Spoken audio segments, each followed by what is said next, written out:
Hey guys, magandang hapon. Today is like March 12. It's a Thursday and time check is 2:25 p.m. So, samahan niyo ako for today's video. Marami tayong mga dadaanan na nire-request ni Mama bilhin. And then from there, susunduin natin yung daughter ko, si Mika na grade 11.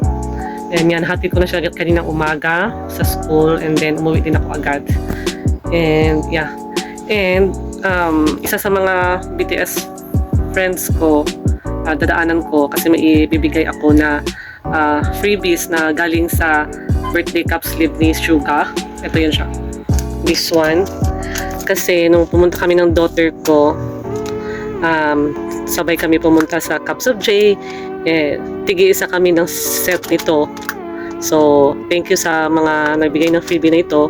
Ibibigay ko ito sa aking army friend, army BFF friend si Jinky. So, una nating stop is sa kanya. Malapit lang dito sa bahay. And then, bibili tayo ng kape ng mother ko. Malapit lang din doon sa place nila Jinky.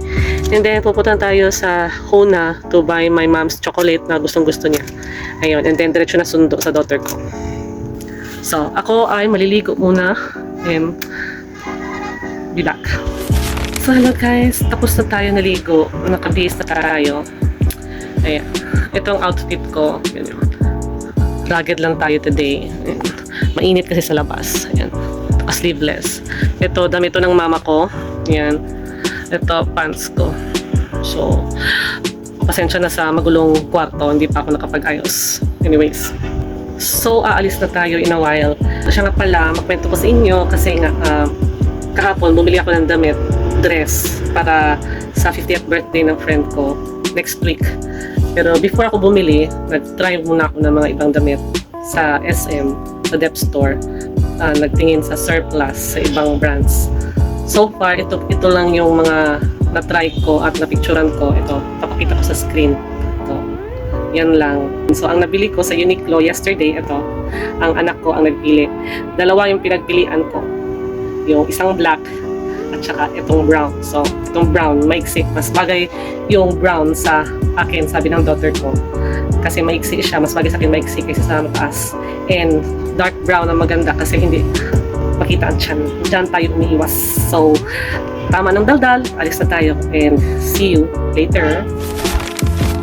So guys, natid ko na yung freebies sa BTS Army friend ko kay Jinky and nakabili na rin ako ng coffee. Ngayon, pupunta tayo sa Cacao Culture para bumili ng chocolates ni Mama. Nandito na tayo sa Cacao Culture. Bibili tayo ng chocolate ni Mama and yung anak ko nagpapahanap ng drinks, chocolate drinks.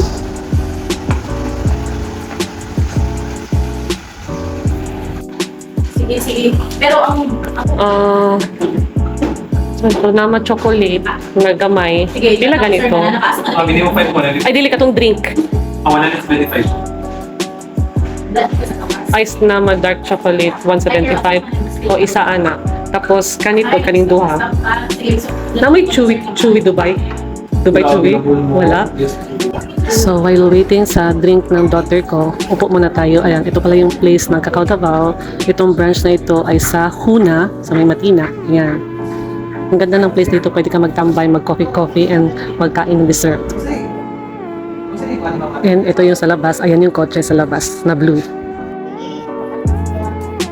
And ito yung chocolates na pinabili ni Mama. So guys, nandito na ako sa kotse. Kakalabas ko lang sa Cacao Culture. Ayan. And nabili ko na rin ang dalawang chocolates ni Mama. Ayan. Rosario's ang brand. Local made lang. And then, ayan. Ano yan, Nat? Ice na dark chocolate. Ice na dark chocolate. And, bumili rin ako nito kasi masarap pakinggan. Parmesan chisel. Kaya itatry natin. So, ayan. Titikman na natin, guys.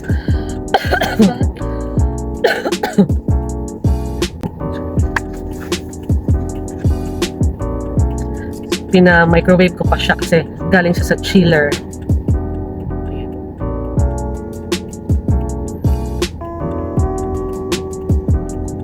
Sarap. This is 99 pesos. Cheese. Oh, ang topping was inside. Wala. Sabi mo. Bitin yung isa. Pero ang mahal, 99 pesos. Hinahanap ko ang Dubai Chewy. Kaso lang, wala silang stock and wala silang walk-in. Kung bibili ka, kailangan, kung gusto mo mag-order, hintayin yung reservation na ipopost ng page ng Kakao Culture, tsaka mag-message sa kanila na gusto mo. Eh, ang mahal, 200 plus. Kaya, buti na rin nawala kasi mahal. Nag-try ko na rin yung ano nila, coffee bun. Yun. Sarap. Masarap, hindi masarap. Apa?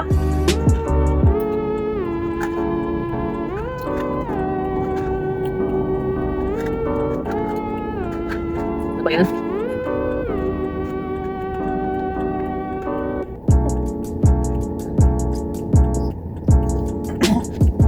The last bite.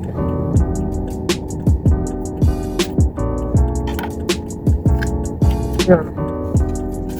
Masarap siya, guys. So ngayon, aalis na tayo at susunduin ko na yung eldest daughter ko. See you doon sa school. So guys, nandito na kami sa school ng daughter ko. Eh, nasundo ko na siya and ayan siya. Hi. So, grade 11 yan siya. STEM ang kanyang strength. And ngayon, tapos na kami sa errands namin. Uwi na kami. Let's go home na. Samahan niyo na kami hanggang bahay. So, hello guys. Hindi na pala ako nakapag-vlog pagdating namin ng bahay. Sa mga hindi nakakaalam, ito yung isa sa mga hobby ko. Pag walang ginagawa sa house, nag-junk journal ako. Itong ginagawa ko is yung post-Christmas tapok-tapok namin with my mommy sa school ng eldest daughter ko. Pumunta kami dito sa isang diner na ang theme niya is 80s and 90s vibe. Dinner lang naman kami at saka exchange gifts. And yun, hanggat mag-close yung place, kaya sinulit na lang namin yung time hanggang mag-12 midnight.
So, ito na yung late lunch namin after church.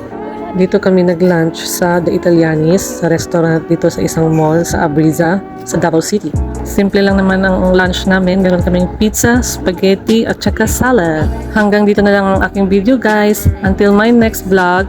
Sa mga viewers ko, thank you for supporting me. And sa mga bago, please consider subscribing, like, and comment. Thank you and God bless!